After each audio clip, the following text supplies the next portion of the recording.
This conference will now be recorded.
Yeah, let's begin.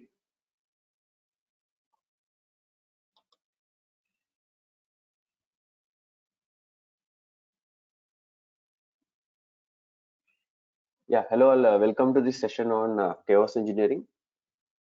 So, as the title says, leap towards the role of a systems reliability engineer. So here you will be getting a total overview or a total, I will say, a holistic view of what a chaos engineer does and what all is covered in a chaos engineering testing. I will call or a reliability testing, which is more common word used nowadays. But chaos engineering is far above reliability alone. It is about the system behavior and the resiliency which we observe in the application. So what all we will be covering in our first module, which is module one, will be first we will be seeing what is chaos engineering, because we need to be really clear like what all is covered in chaos engineering and what all we do, what are the principles and practices we follow in chaos engineering, because like many there are many sort of testings available in the industry. So what is the chaos, like how is chaos engineering different from those testings, and what all is covered here, and how do we perform these testings, all those we need to understand very clearly. Like it's not just about using the tool used in the chaos to run chaos engineering experiment or running the test, but it's more sort of the mentality of a chaos engineer, which is very much important in deriving a good chaos engineering result, because ultimately the thinking of the engineer who is performing these chaos experiments will give the results, or will explore more issues or in the system with that thinking which he needs to be a chaos engineer. So we'll be trying in the whole course to develop that sort of mentality or thinking which is required by a chaos engineer. Okay, the principles of chaos engineering which we follow, like there are some common principles which we follow while we test or run a chaos engineering experiment. So we'll be seeing those principles, like how do we apply it, and how do we practice those experiment, like those while we run an experiment.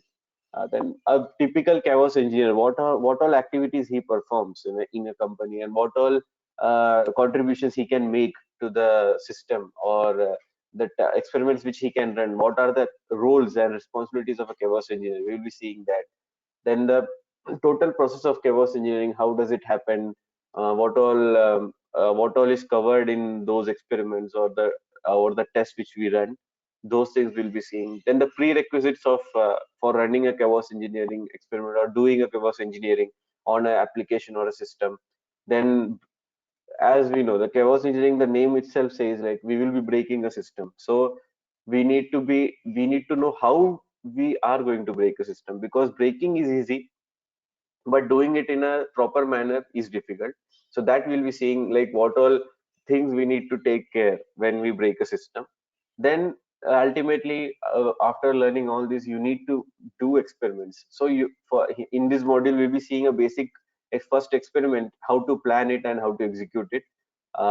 Like you will be getting just an overview, like how to run these experiments. So these all things we'll be covering in this module 1. So now let's talk about like why suddenly this need of chaos engineering in this industry. As you all know, like the monolithic systems were far more easier than the distributed systems which we have in the industry nowadays, which have a lot of complex architecture. Now it's basically on cloud. Then we have the microservices, which are again complicated. Then like it's becoming more and more complex each and every day. The even the each microservice, the languages which they are written on is different. Sometimes the databases are different. One microservice will have different database, other one will have different database. One will have a relational, one will have a non-relational database. So there are a lot of complexities in the architecture nowadays, and this gave rise to the concept of chaos engineering, where we study the how one microservice or one service will affect the other services. How, if one goes down, what will happen to the other microservices, how they will react or respond to these sudden outages, we call, like, or a sudden obstruction in the business flow. So so these outages are very expensive for the company, because these apps or these applications are the one which they use to conduct their businesses. So if they go down, those outages are too expensive. For example, there were some cases where the whole there's a fast food chain, like their mobile application goes down due to one microservice, and they used to sell like a per minute, like a loss of millions in just minutes.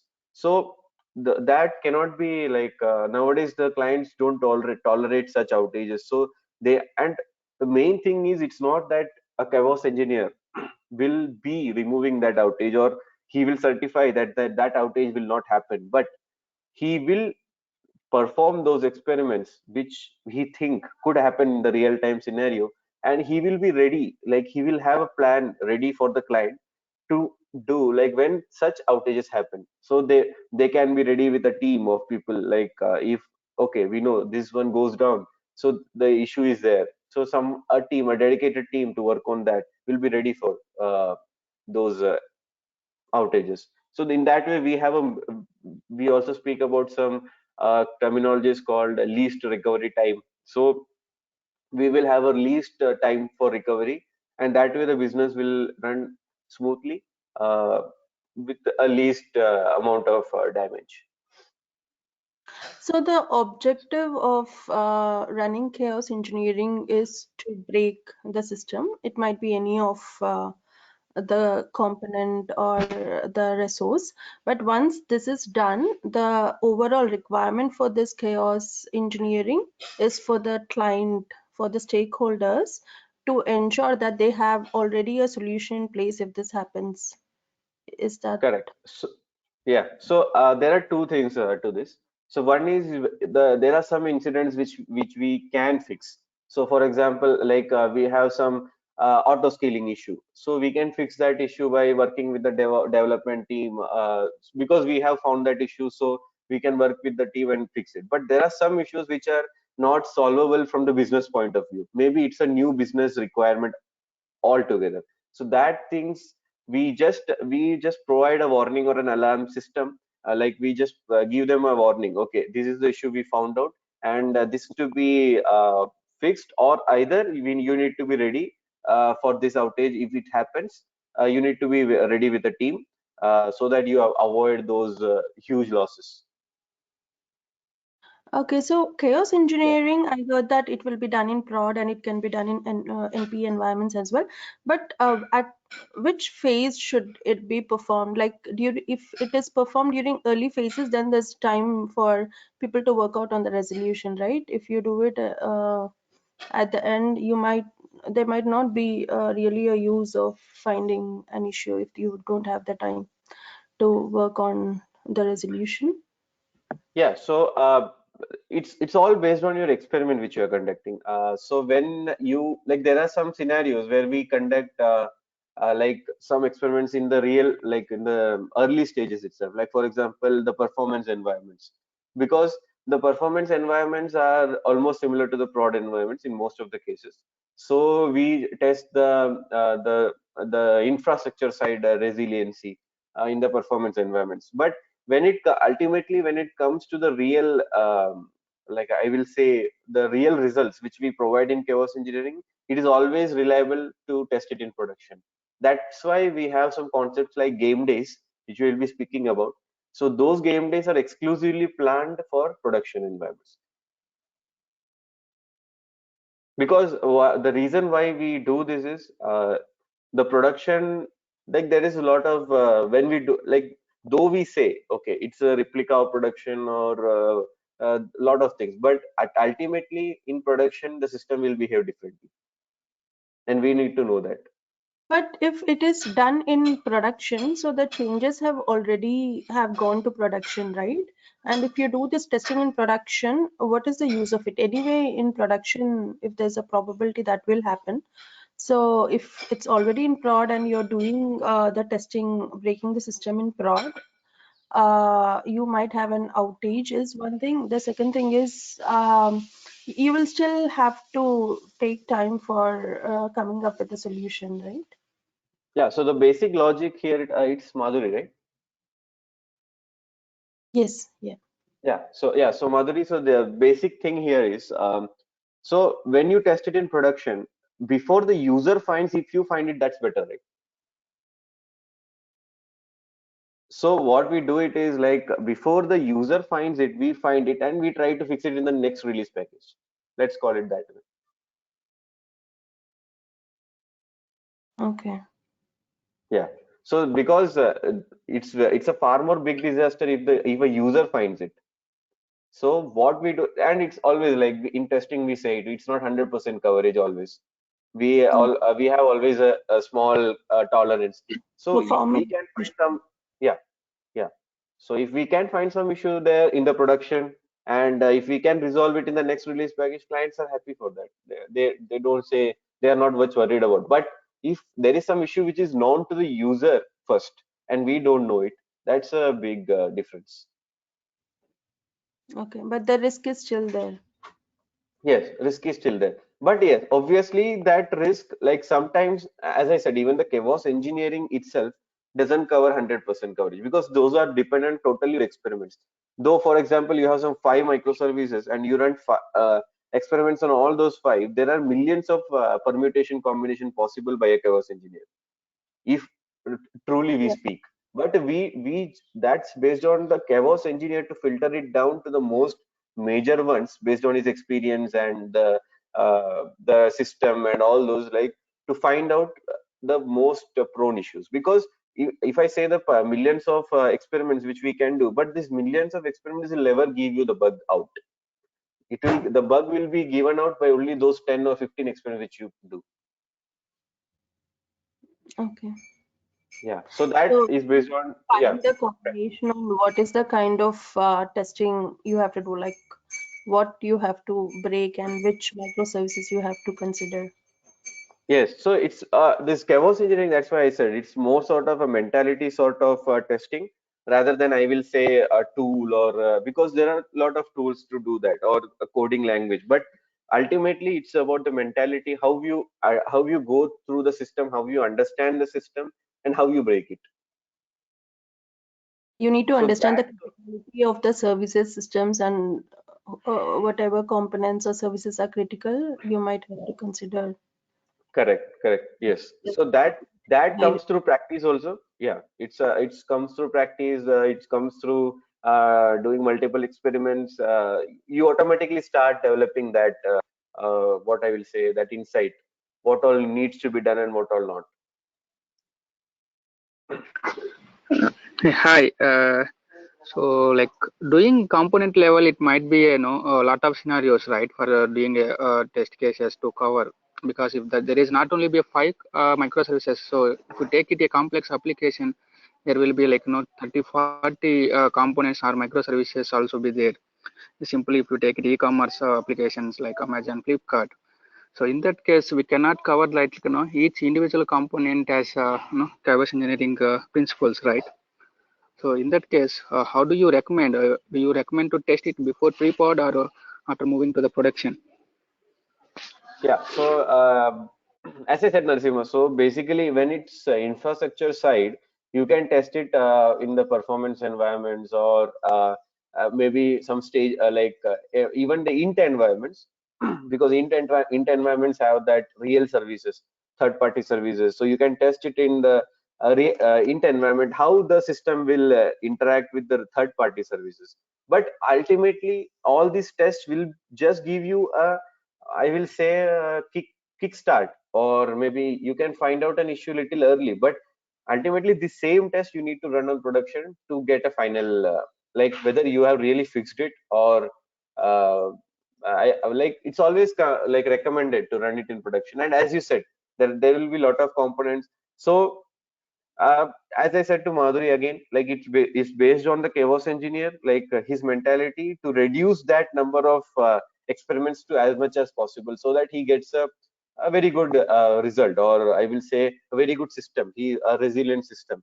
Because, for example, we follow an incremental approach nowadays. It's agile sort of, like every industry is turning into agile. So whenever a new system is tested, like initially maybe the work will be lot, because it will be a total new system, it's getting developed. But when we have a release, like, or a system which is getting changed, not very majorly but a minor changes, those systems are easy to test. So that is the time we can get more coverage, because we get more time to test all the microservices one by one.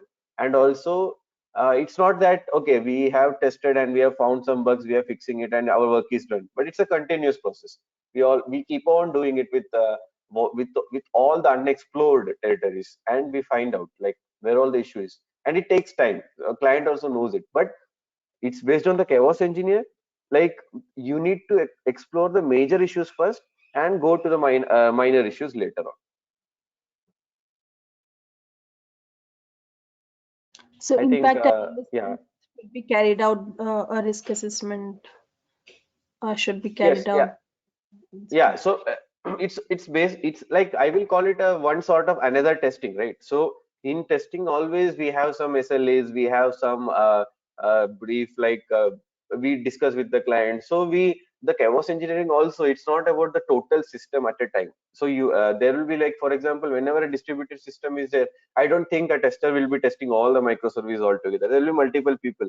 So you can just go for understanding, I'm saying. So if there are some 5 or 10 microservices, uh, most in some of the companies, they when where they have a good team, or I will say a good budget, they will be going for multiple chaos engineers working on multiple microservices. So that time the things are more easier, because you will be focusing on one microservice alone, which will have sub microservices.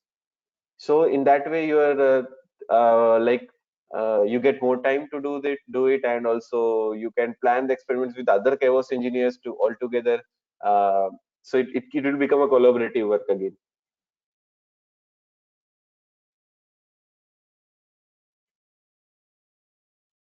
Yeah, any more questions, or am I like clear? Like, should I explain it once, anything again? One more question. Actually, are we covering only the Java engineering for cloud architectures and microservices, or it will be also for monolithic applications as well? Yeah, so in this course, we won't be doing experiments on monolithic applications as such, but anyways, monolithic applications are nothing but the fundamental form of a distributed system. So you can apply the same concept to a monolithic also. Maybe I can just when we run these segments, I can just add those points also, how to do it in a monolithic system. Okay, thank you. Yeah. Because as I said, it's a vast, extensive course, and chaos engineering, we are trying to cover almost most of the things in this course. But again, like it's there are a lot of branches to this course. So if we try to cover all those, it will be I will say some 50-hour course. That I don't think so much is needed. So I will be covering those like major concepts and major tools which we are using and which is in trend in the current industry and what all is required in the current industry. Those things we will be covering this course extensively, and those which are like minor things, like we will be going through, but we won't be covering it as a demo or a hands-on.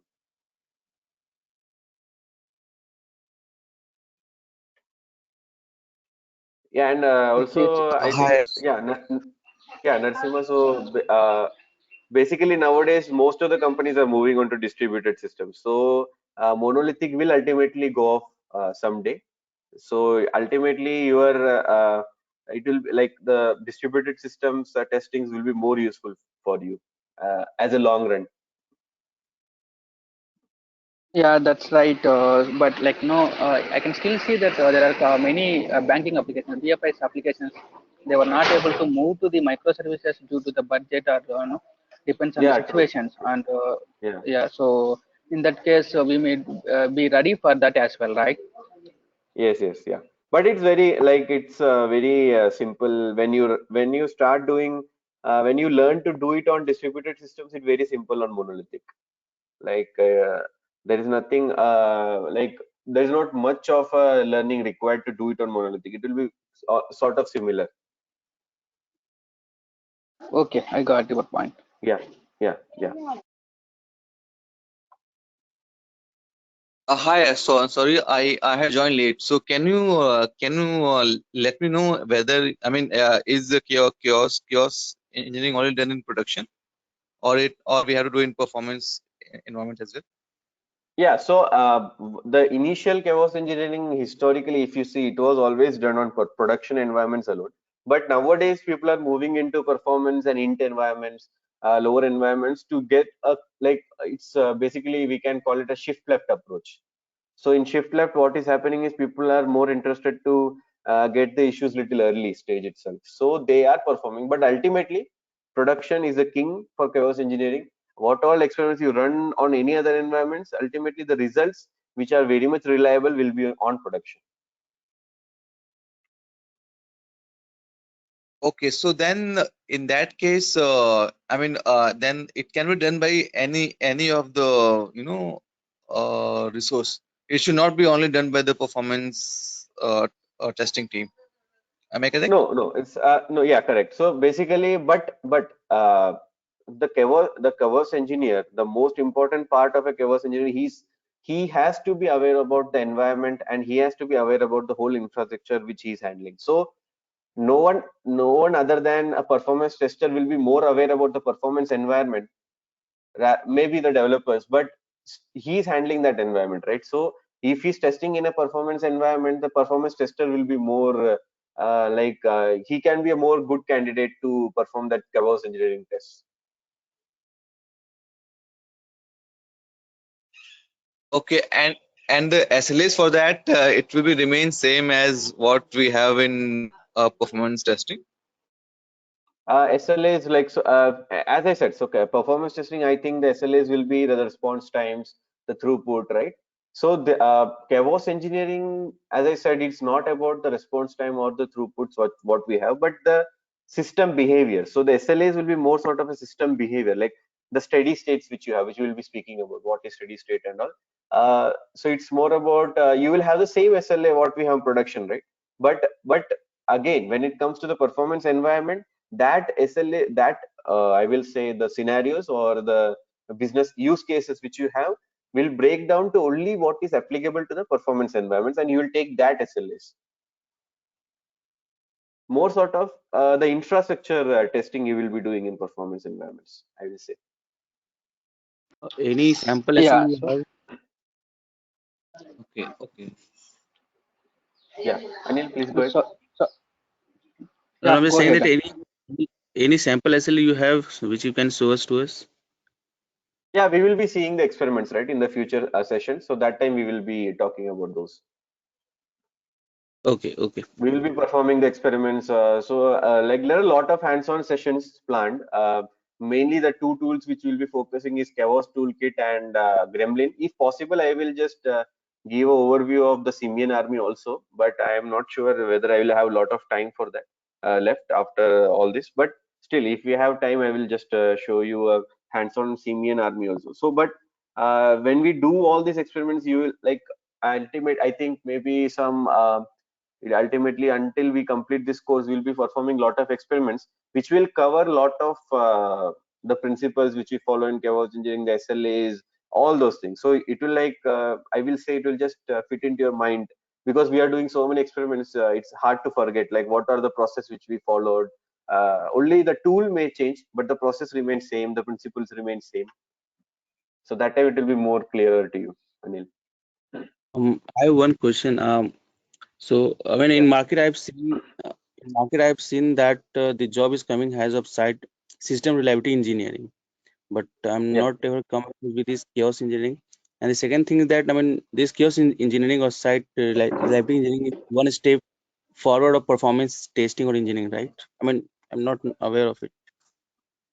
Yeah, so if a project is very huge, right? Like for example, a good client, big client, they will have a SRE role, separate role. Okay, it's called site reliability engineer. But the site reliability engineer's job is not alone chaos engineering. Uh, he does chaos engineering. It constitutes more than 50% of his job. But his job is not only the reliability testing, but also to maintain the production or the production environments as reliable as possible. So chaos engineering is like it's a vast field. It's like growing nowadays. Though it started like a reliability sort of testing, but it's now more sort of exploring the problems in the system which are not covered by other testing, maybe automation or performance. Because as I said, this all happened due to the redistributed systems only, because as the distributed systems came, the things are becoming a lot of complex, and in the integrated point of view, what all issues will come and all those things which we'll be exploring in this chaos engineering.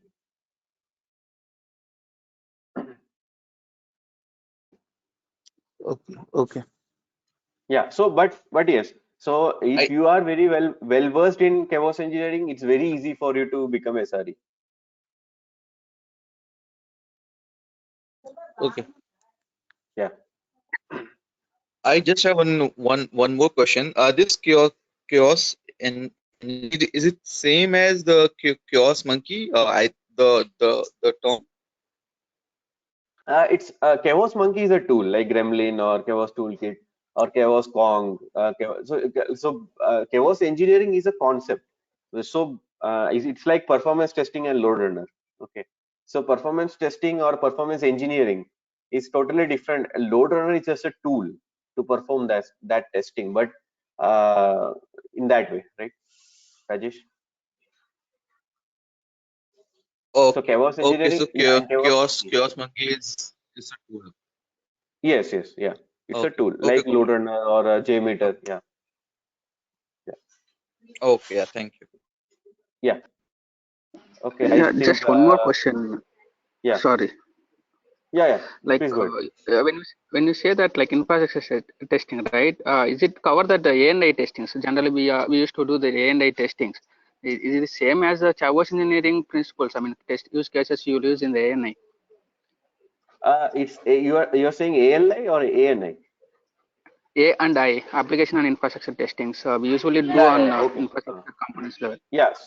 Yeah, yeah. So no, as I said, chaos engineering is not testing. Please don't confuse it with some testing which it's more about the like the as the term suggests the chaos. So you need to break the system. So it's not about testing something which is performing very well. Okay, we here our main concept or the main goal itself is to explore the issues and break the system. The system should break, and that's a success for a chaos engineer, because if it breaks, then we can find the issue.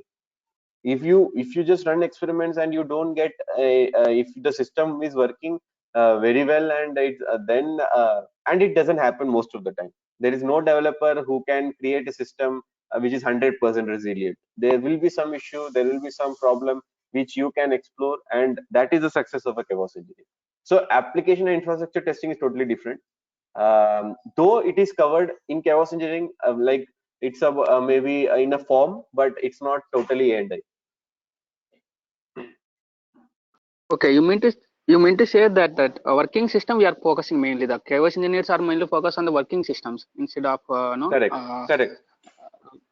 Yeah, newly built Yes, so components. I will say a scenario. Okay, if you have a performance tester, and you can also collaborate with a performance tester to run a chaos engineering experiment, because if he's running some test, we will ask him to run a load test. Okay, and at the same time we will bring down some pods or instances to find out how our queue is working. Let's say a queue, we have a queue which stores the data when our system is going down, and when the system is up again, the queue will insert the data again into the database. It's a scenario. Okay, so here we are collaborating the performance system. Now we have automation testers also, so we can ask them to run some scenarios, and we will be testing it. We will be our experiments in the backend in their environment. So it's like a collaborative effort, so we can collaborate with everyone. A chaos engineer can collaborate with the developers, with the testers. Ultimately you need to break the system and bring out the results and fix it. That's your role. Yeah, thank you. Because like no, whatever you mentioned that just now, so we are covering the Yeah. same scenarios as a performance tester. So we do not have any chaos engineers, but we will Yeah. be following the same steps. So we will follow the load and we will break the systems. So we will bring down the Yeah. components or sites, and we will No, that look at that. so yeah, so Narasimha, so basically that is not that is basically your system is not uh, the breaking of the system in that case is not breaking, I will say, but it is your the capability which you have crossed it. Like say maybe you have 5x load, so your SLA was okay, your system should withstand the 2x or 3x load, the 3 times load or whatever the SLAs are, and it's not able to withstand that load, then you need to scale it, or those are like performance concepts. But here we I will say knowingly bring down the pod. For example, you have an instance, you knowingly bring down that instance, and you study like what happens to the other instances, right? So as I said, so that's why this chaos engineering is more I will say more interested, or the people are more applying it in the distributed systems, because when it's a monolithic systems, if for example one thing goes down, or a one code layer, or if there is no microservice, and if there is a dependent services, if one goes down, the other will also go down surely. But when there are independent microservices, surely it will affect, like one what we need to study, like how the other microservices will be affected from that. Yeah, so basically what I'm saying is, as you go on in the course, right, you a lot of your questions will be covered. It's more sort of maybe I will call, as you move on, like it's like getting enlightened, right? What on the, because it's a very new area of and a I will say people are exploring these areas a lot in many companies. Like they don't have enough resources to do this also, like I have seen. But surely as you are going on into the next 5 years or 3 years, maybe the systems are becoming really complex, and the load, or I will say the number of the architecture complexity is increasing, and chaos engineering will be the ultimate necessity for every industry. It's I will call it the next machine learning or AI for testers. So it will be surely required, and people who have this edge will be having us up like edge in the industry everywhere, because chaos Uh, engineering is like you can carry on with any other testing. Like if you have a performance tester and you can also learn chaos engineering, it's a add-on, or I will say it's a plum on the cake. Like people are very much looking into reliability testers who know other testings also.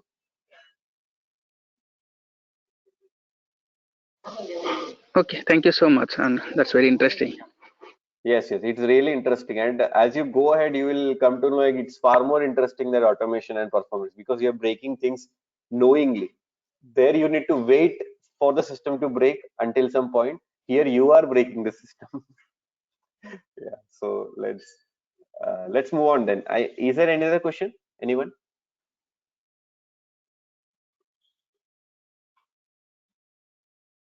Okay, I will just move on then.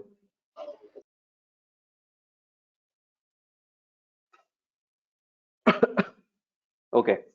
So as we said, so like why do we need it? Like why do we do it as early as possible? As I said, so we can call it like a vaccine. Okay, we take a vaccine so that we don't get into this trouble later on, or we are ready for any issues later on. So it's basically a vaccine sort of thing for the system where we find the issue, we fix it, and we are ready for that in the product, like in the when it happens to a user.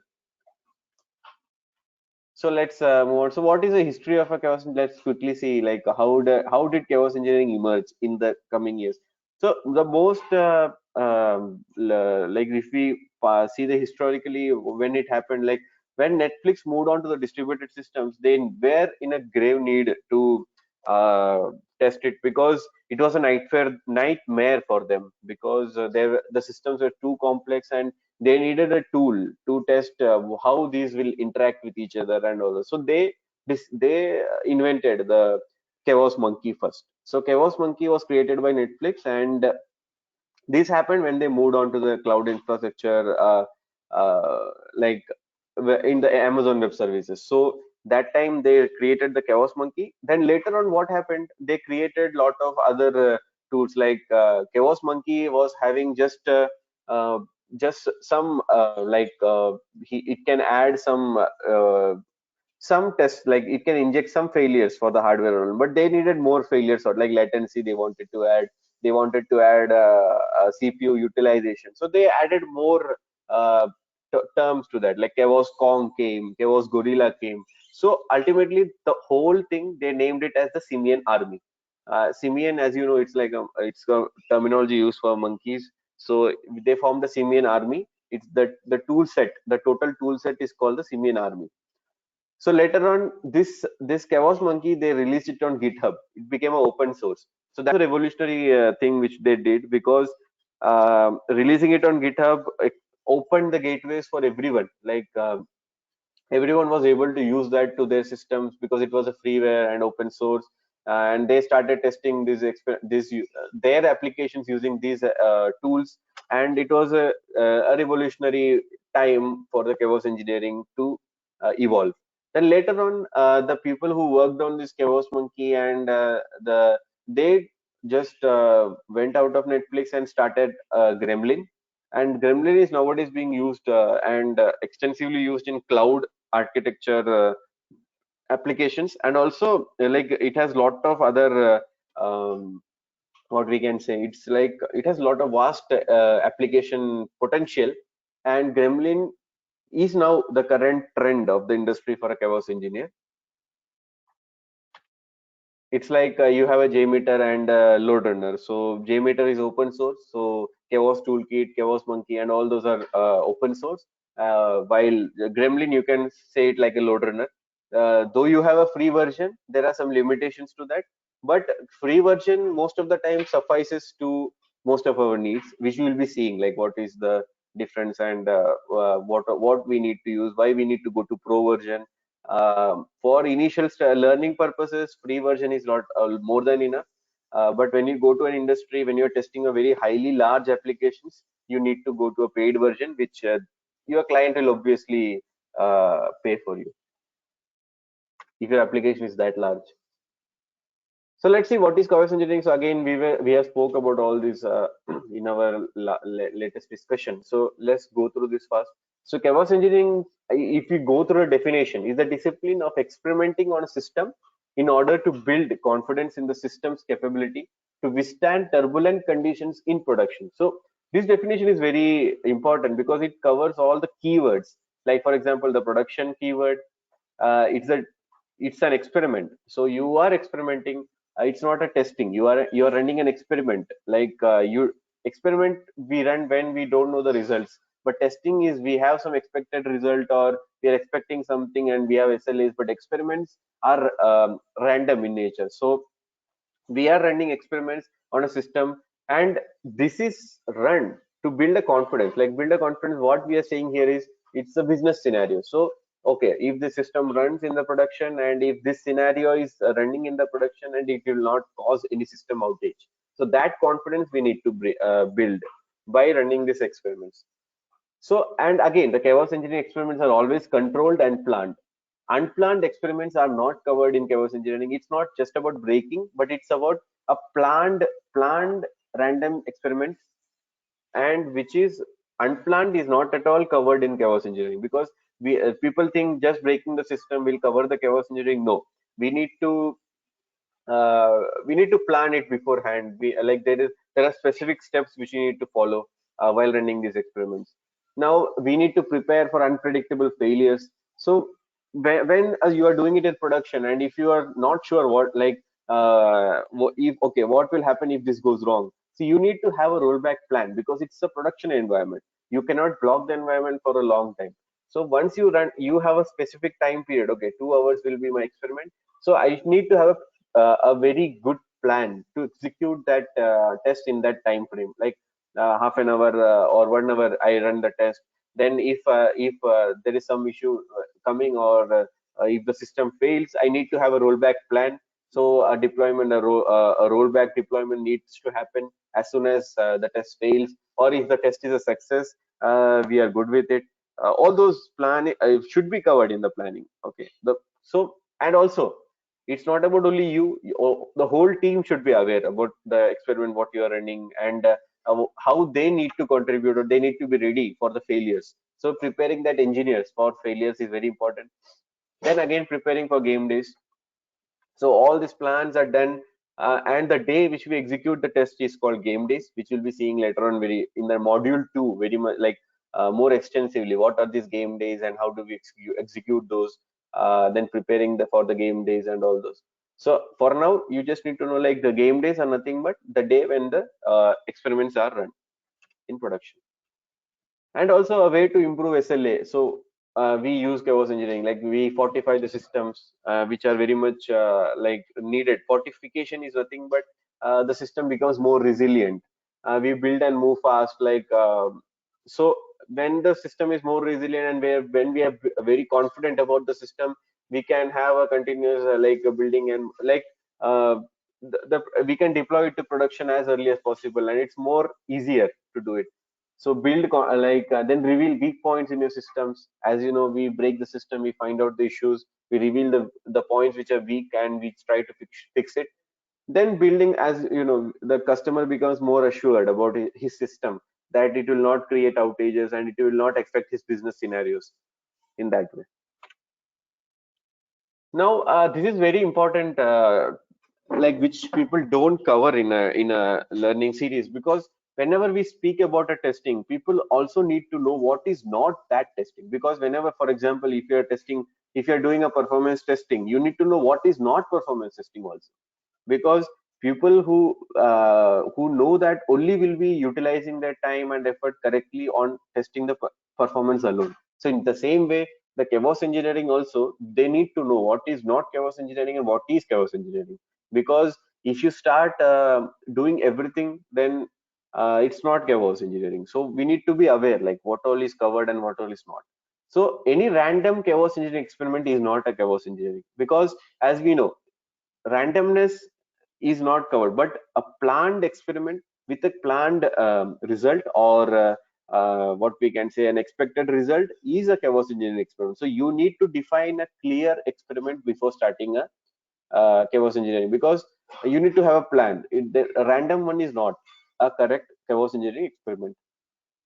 Now, what is unsupervised is not a chaos engineering experiment. You need to have a total proper team to supervise the results while running the test and all those. You need to be supervised by your leads, or who are very well aware about the system. They should be there in your team. So it's a supervised effort. Unsupervised is not covered.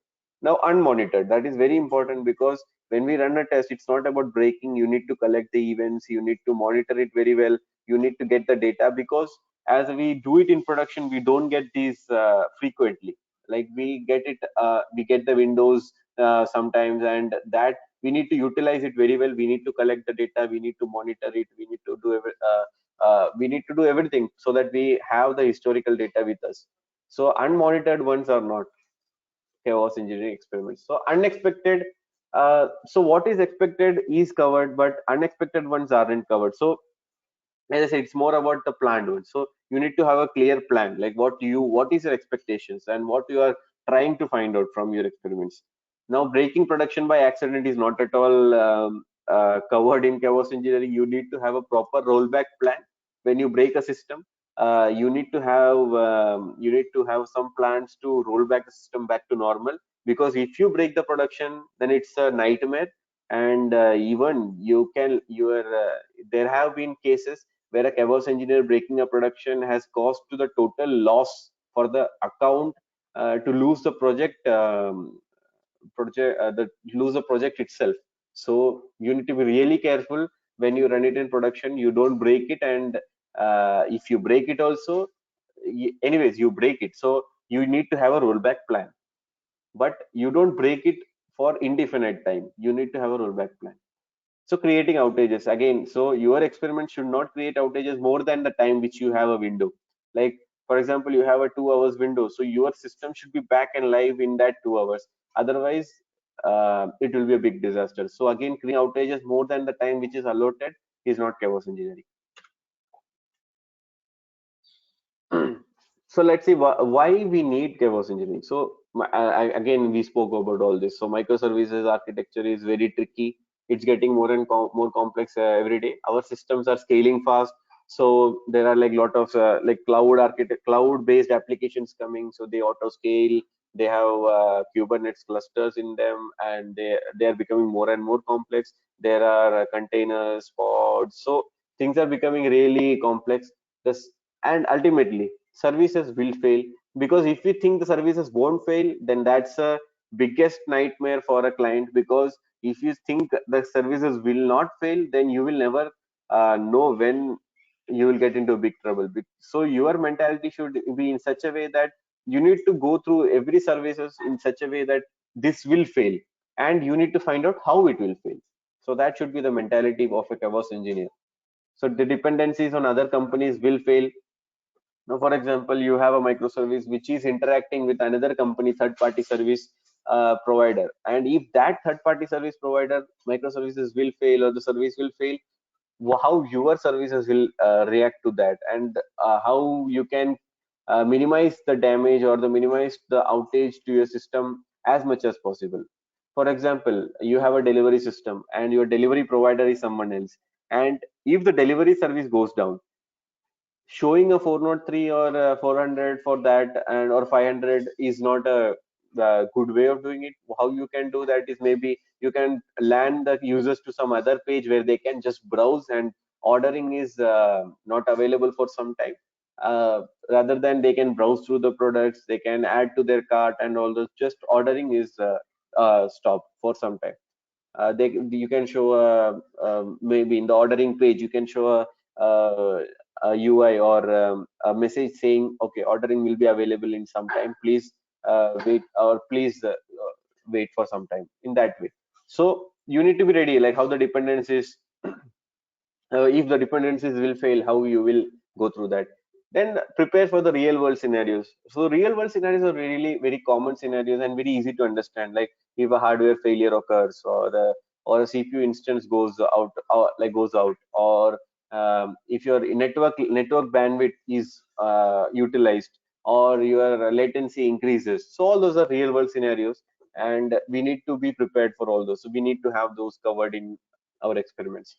So reduce amount of outages, reduce downtime, and lose less money, as we saw all those. Like more the outages, more the client will lose the money, and ultimately the client making more money is our profit. So we need to do as much possible that our client is happy and he makes more money, so that we have our good budget and our project goes on. So now this is a really important concept which we are starting now, which is basically the principles of chaos engineering. Any questions till now?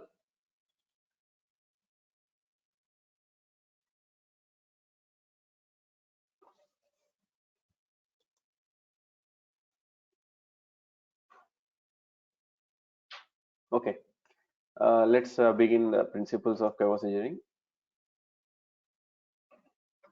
Okay, so the chaos engineering experiments can be divided mainly into four principles, starting in the starting first the defining of a steady state. So as we know, this is a very important term. Like we need to be aware of what the steady state will be. So what is a steady state? So steady state is nothing but it's a normal behavior. Like for example, if you are bringing down a pod, once the pod, once you bring down the pod, the what will be the steady state or the normal behavior of a system which you are expecting when the pod is down or when the pod is back to back again. So the steady state behavior is nothing but the behavior I will say for example, if you are inserting some data into the database, so we are expecting when the pod is down, the data should go into some other queue, and the pod is up, the data should be again inserted into the database from the queue. So this is your steady state behavior, the steady state. So what you are expecting or what an ideal system should be, that is your steady state. And once you have the steady state defined, you need to create a hypothesis around that.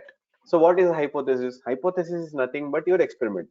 So what you are trying to experiment? Okay, so as we spoke about the pod, okay, when this pod goes down, the messages will go into the queue. So we just hypothesize, okay, we hypothetically say, okay, when this pod is going down, there will be some loss of data which we are trying to find out. Though it goes into the queue, later on when the queue is trying to insert into the database, and it's not like there are some loss of data somewhere, and that is our hypothesis, like it may happen.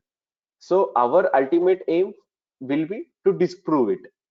So before that, the third step will be so introducing the variables. Like for example, we have the server crash, the hard drive malfunction. So these are the now we run the experiment. So after hypothesizing the steady state, we run the experiments. So what will be the experiments? We simulate the server crash, the hard drives like malfunctioning, or some real your experiments based on ultimately your experiments. What you try to model, those will be covered in the third step, and the fourth step will be, so from the results we try to disprove the hypothesis. So what we saw in the experiment, okay, we have a queue and we have a loss of messages in the queue, that is our hypothesis, for example. So the fourth step, we tried from the experiment, we find out, okay, the messages were all inserted into the database correctly and there were no loss of messages. So we disproved our hypothesis when by looking into the steady state. And what is control group and experimental group is nothing but, in control group and experimental group are two identical groups, or I will say our experimental like when we plan a group, so these are like a group of microservices or a group of database and microservices and all those. So this will be a group which is common in both control group, and the experimental group is the one which we run the experiment on. So what will be the only difference between the control group and the experimental group is, the experimental group will be the place where we run our experiment and we compare it with the control group, like how our experimental results were, and what we will apply this on applying to the control group, what will happen to that. So we just and it's like a analogy. Okay, so the control group is a real group, we can call the experimental is the one where we test the scenarios. So it should be identical, because this is the same thing uh, which we are going to apply it to, right? So the control group and the experimental group should be same. So first you define a steady state, you hypothesize that this steady state will continue in both control and experimental group. Then you introduce, you start your experiment, you have your experimental scenarios or use cases. So you run your experiments, then you try to disprove that your thinking was wrong, and it will be like your system is behaving as like your system is behaving correctly. But if you prove your hypothesis is correct, you need to fix it and again run the experiment. So it's a loop. So the basically, so when it is harder to disrupt a steady state, so the resilience of the system behavior is more. So the steady state is nothing but the normal behavior which we are expecting. Okay, so it's when it is hard to disrupt that steady state, we call it a more resilient system. But if it is easy to disrupt that steady state, the system is not resilient, and we need to make it resilient. And always hypothesis, you need to define a steady state, and when you build a hypothesis, always build it around the steady state behavior, because there will be multiple scenarios and multiple things which you can do to your system. But doing it in this step-by-step way, it will simplify your number of use cases or number of testing which you need to do. And building a hypothesis around the steady state behavior will make it easier, like the number of combinations which you can do. Then real world events, again you have to vary it, like the hard disk or server crash or all those, what will happen in the real world, you need to vary it and test it using the tools which you will be seeing. Then run experiments in production, then automation, because nowadays running manual tests are becoming less and less popular, so we need to automate our chaos engineering experiments, which we will be seeing. Like we will be using Terraform for automating our our experiments, chaos engineering experiments, so which we'll be seeing in the later of this course. Then minimizing the blast radius. Blast radius is nothing but the number of components which will be affected by your experiment. It's as simple as that.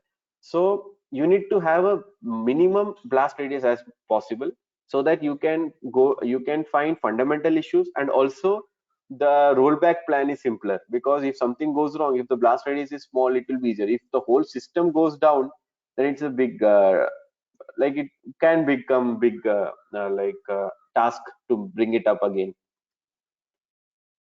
Yeah, so any questions till now? This is very important, so I guess now we are running out of time also, so we will be starting in the next class from here again, like the principles with the questions. But now I can take some few quick questions for next 5 minutes. Yeah, so to perform each and every experiment, we should know the steady state, and then we have to come up with the hypothesis around the steady state, is it? Yes. So steady state is nothing but, as I said, it's a normal behavior, like what we are seeing. Behavior, what Yeah. is there? Yeah, what is Yes. expected? And The yeah, change. what is expected, and hypothesis is nothing but around, for example, what we are expecting, we know the steady state, and we build a If that hypothesis. goes down, what is the mitigation around it? How Yes, the correct. change should behave? Correct. Yeah. Yes. So But this is the that objective will to break the hypothesis as well. yes, correct. So the steady state is like, I will say what is our expected, like I will say what our system is doing now, and it should be in future also. And hypothesis is nothing but what you are expecting, like okay, as a chaos engineer, what you are expecting. Okay, this when I run this test, what is it I'm trying to explore, or what is it I'm trying to find out. That is a hypothesis.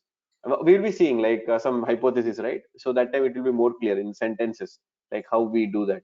But for now, you just need to know hypothesis is nothing but what you feel. Okay, if this goes down, the steady state will break, but in what way? Yeah, so that is a hypothesis. If you define a hypothesis, okay, if you have a queue, okay, the messages will be if you have 1,000 messages, the 100 messages will be lost when this instance or the microservice goes down. So that is hypothesis. But the messages should go into the queue without any loss is your steady state. Okay. So, So, and yeah. the mainly yeah, you okay, go ahead. minimizing blast radius is one of the point, right? So who will ensure that the blast radius is minimal, so the impact to the other components is minimal? Like, is it the chaos engineer or? We have to, yes. So we need to be, first of all, as I said, a chaos engineer needs to be aware about the whole system very well, rather than the coding part or the more unit level part, I will say he should be aware of all the business scenarios and all the infrastructure side components, microservice, etc. So when you have that knowledge, it's very easy for you to, it will be very easier for you to define, okay, this is the blast radius as much as possible, so that I have a good rollback plan, or I have because if you're focusing on 10, 20 microservices at a time, it will be it's not fruitful, I will say. So we need to be focusing on as small as possible, but it will give us a good result also as early as possible. So it's an optimum level which you define, Okay. and which you will be seeing in the later on courses, how to define the blast radius with some examples, some case studies.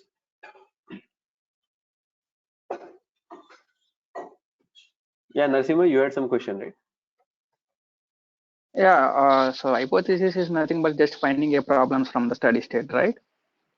Yes, yes, correct, correct. Yeah, you can say it simple, in a simple word, in that way.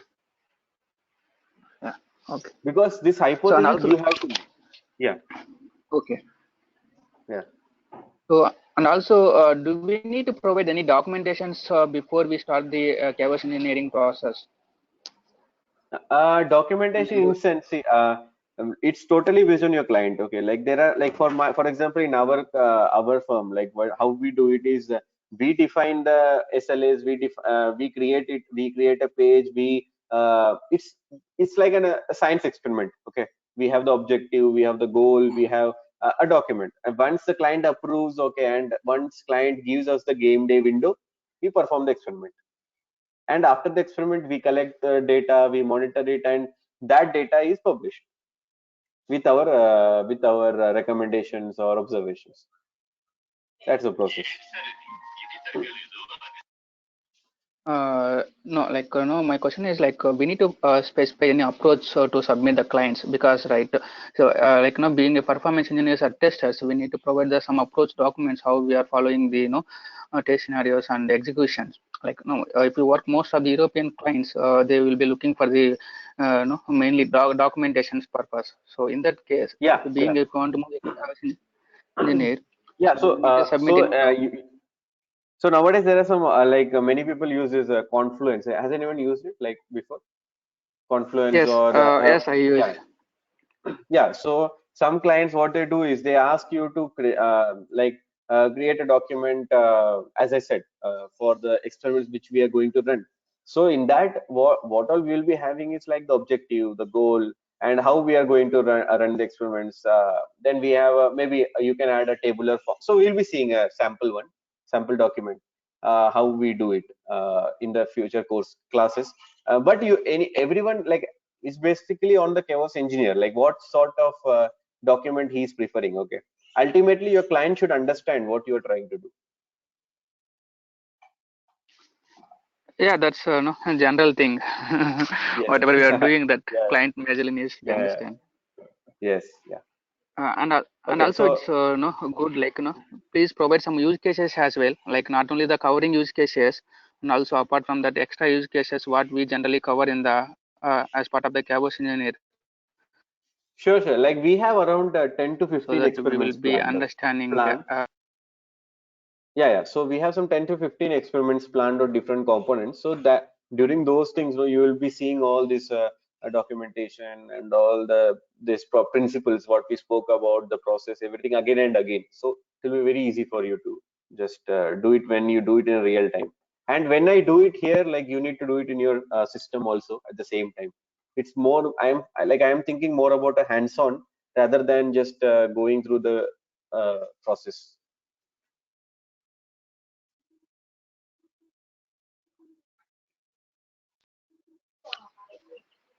Okay, do we need a system like after when we're doing the experiments, one systems? Yeah, so yeah, more sort of a system. I will say you need some account in a AWS or a Google Cloud.